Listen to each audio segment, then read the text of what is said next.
आज हम फायर की ट्रेनिंग लेंगे, जिसमें हम ये जानेंगे कि फायर एक्सटिंग्विशर से किसी भी आग पे काबू पाने के लिए क्या तरीका होता है, किस हिसाब से हम आग पे काबू पाएंगे, कैसे उसको एक्सटिंग्विश करेंगे और कैसे उसको यूज करेंगे। क्लियर है? ठीक है। सबसे पहले हम फायर एक्सटिंग्विशर जानने से पहले, आग लगाने से पहले जानेंगे कि आग हमारे कितने टाइप्स के होते हैं और आग होता क्या है। हम सबने पढ़ा है कि फायर हमारा 3 तत्वों से मिलकर बनता है। कितने? 3 तत्वों से। पहला हमारा हो गया फ्यूल यानी ईंधन। क्या हो गया? ईंधन। दूसरा हमारा हीट यानी उष्मा, और तीसरा हमारा ऑक्सीजन। ये जब तीनों मिलेगा तब जाके हमारा, इन तीनों का जब रिएक्शन होगा तब जाके हमारा फायर क्रिएट होगा। ठीक है?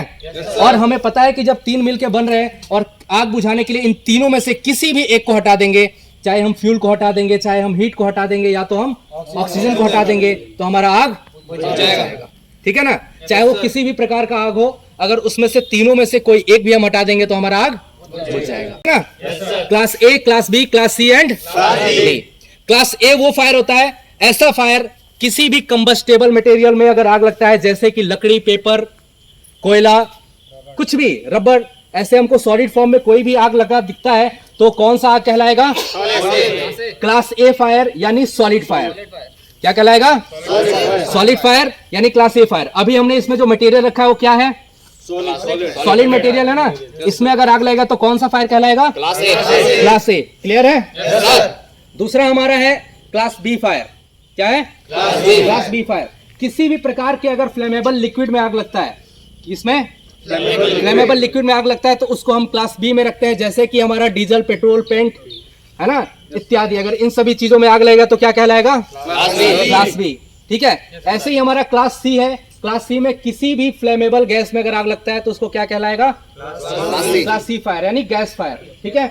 A B C solid, liquid, gas. ठीक है? क्लास डी होता है किसी भी मेटल में अगर आग लगता है तो उसको क्या कहलाएगा? Class D. ठीक है ना? क्लास डी फायर कहलाएगा। ए में सॉलिड फायर, बी में लिक्विड फायर, सी में गैस फायर, डी में मेटल फायर। क्लियर है? अभी गैस का एग्जांपल मैं बताना भूल गया था। गैस में क्या हो जाएंगे? एलपीजी हो गया, सीएनजी हो गया, नेचुरल गैस हो गया, एसिटिलीन हो गया, प्रोपेन हो गया, इत्यादि। ठीक है? ऐसे ही मेटल में हमारे एल्युमिनियम हो गया, मैग्नीशियम हो गया, पोटेशियम हो गया, इत्यादि। ठीक है ना? इन सब में हमको पहले, आग बुझाने से पहले इन सब का हमको पहले पता होना चाहिए, जब भी हम आग बुझाने जा रहे हैं, कि हमारा आग का क्लासिफिकेशन क्या है। ठीक है? अगर क्लास बी फायर लगा है यानी लिक्विड फायर लगा है, पेट्रोल वाला आग लगा है, उसमें अगर हम पानी डालेंगे फिर क्या होगा? और बढ़ जाएगा ना। इसलिए और बढ़ेगा तो इसका मतलब क्यों बढ़ेगा वो? क्योंकि पानी की जो डेंसिटी होती है वो ज्यादा होती है, ऑयल की कम होती है, तो वो ऊपर आ जाएगा, और ऊपर आने के बाद पानी से तेल हमारा तैरने लगेगा, फैलने लगेगा, और जहां जहां फैलेगा हमारा आग बढ़ने का चांस और बढ़ जाएगा। तो इसलिए आग बुझाने से पहले हमको क्या चेक करना है? फायर का क्लासिफिकेशन। क्या करना है? फायर का क्लासिफिकेशन। ठीक है? इसी हिसाब से अलग अलग फायर के जो हमारे हैं, अलग अलग फायर एक्सटिंग्विशर्स हैं। क्या है?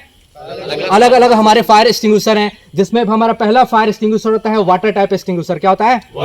Water type extinguisher. इसको हम क्लास ए फायर में उपयोग कर सकते हैं। क्या कर सकते हैं? क्लास ए फायर में उपयोग कर सकते हैं। और आजकल वाटर टाइप एक्सटिंग्विशर मार्केट में अवेलेबल नहीं है, कम कर दिया गया है, क्योंकि किसी भी इंडस्ट्री में और किसी भी प्लांट में और हर एक जो हाई राइज बिल्डिंग्स हैं वहां पे क्या कर दिया गया है?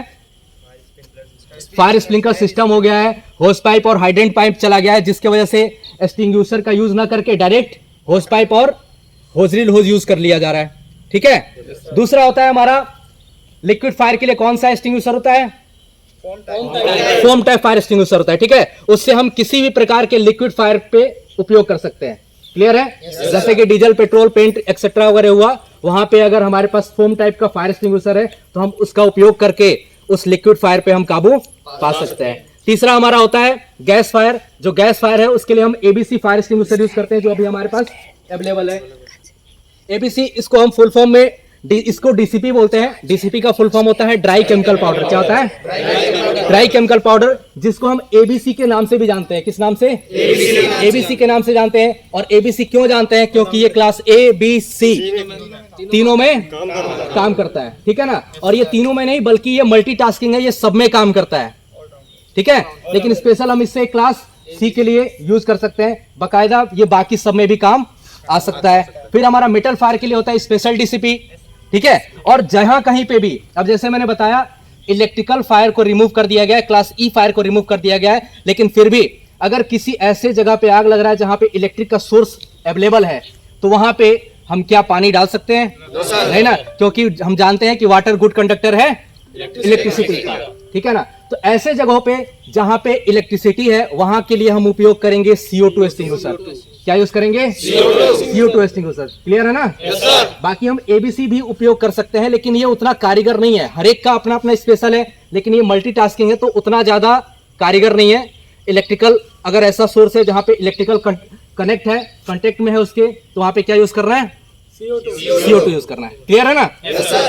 तो अभी हम फायर स्टार्ट करेंगे, फायर लगाएंगे, आग लगाएंगे, उसके बाद हम फायर एक्सटिंग्विशर से कैसे यूज करते हैं। तो जब हम फायर एक्सटिंग्विशर यूज करेंगे उससे पहले हमको बेसिक चीजें चेक करनी पड़ेंगी। जैसे कि हमारा फायर एक्सटिंग्विशर है, सबसे पहले तो देखना पड़ेगा कि हमारा फायर एक्सटिंग्विशर कौन होगा, आग के हिसाब से। किसके हिसाब से? फायर के हिसाब से कि हमारा फायर एक्सटिंग्विशर कौन सा यूज करना है। अभी हमारे पास अवेलेबल है ABC DCP dry chemical powder. तो कैसे इसको हम चेक करेंगे पहले, ठीक है। सबसे पहले तो इसके पास यहाँ पे हमारा प्रेशर गेज लगा हुआ है। क्या लगा हुआ है? प्रेशर गेज लगा हुआ है। इस प्रेशर गेज में 2 कलर है, रेड और ग्रीन। कितने कलर है? रेड और ग्रीन। अगर रेड पे रहता है तो क्या दर्शाता है ये चीज कि खतरा है। रेड मींस खतरा। तो खतरे का यहाँ पे मीनिंग ये हुआ कि इसमें प्रेशर कम है या तो प्रेशर ज्यादा है, ठीक है ना। अगर ये बाएं साइड रहेगा, इस साइड बाएं साइड रहेगा, तो इसका मतलब प्रेशर कम है, और राइट हैंड साइड अगर रेड पे चला जाता है इसका मतलब प्रेशर ज्यादा है, ठीक है। तो ये इसको किस पे रहना चाहिए? प्रेशर गेज का जो पॉइंटर है वो किस पे रहेगा? ग्रीन पे रहेगा। ग्रीन पे रहेगा तभी हम पता कर पाएंगे कि हाँ इसके अंदर प्रेशर है, ठीक है। और हम जानते हैं कि इसको एक्सटिंग्विश करने के लिए, फायर एक्सटिंग्विशर को यूज करने के लिए पास रूल मेथड यूज किया जाता है। क्या यूज किया जाता है? Pass rule method, PASS। Clear है? P से क्या होता है?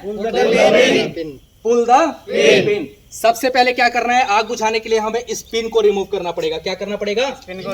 ये पिन को रिमूव करना पड़ेगा। पहला काम हो गया पुल द पिन। दूसरा क्या है? एम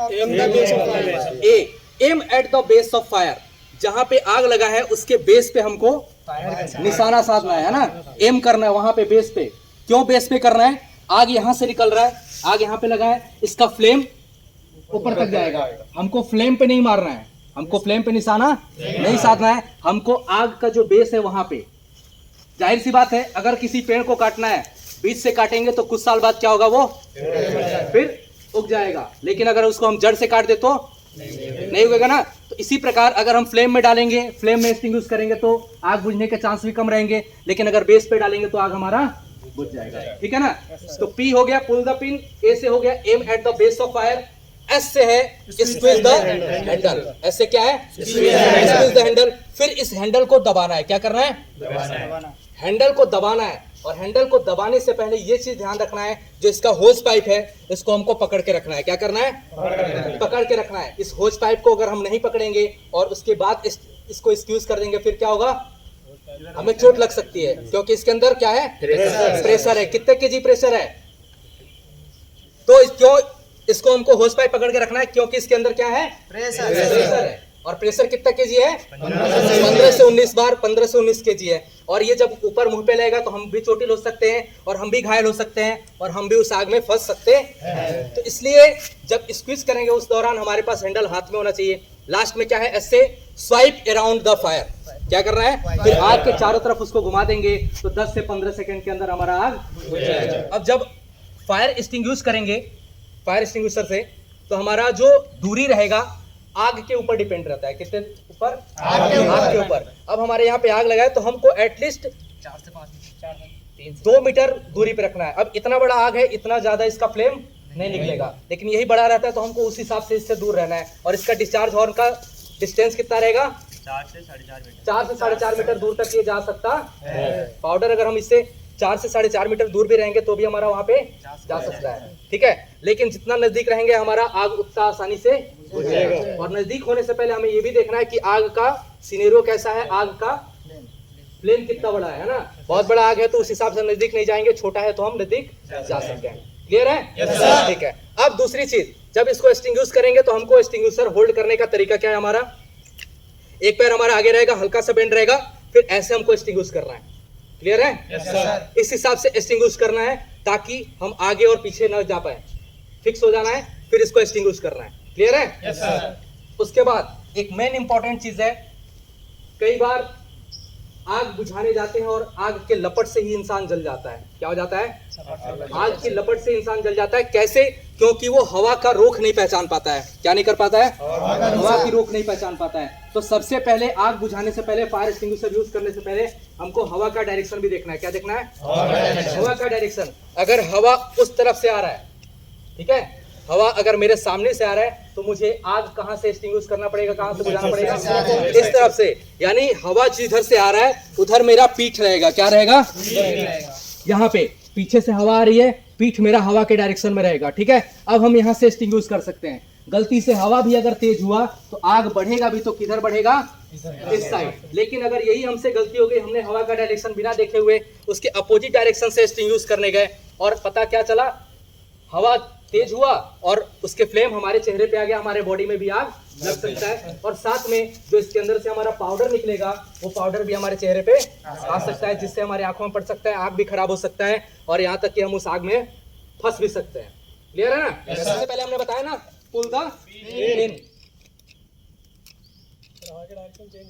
पिन निकाल दिया हमने, ठीक है। दूसरा क्या था? Aim at the base of fire, फिर स्क्वीज द हैंडल और swipe around the side by side.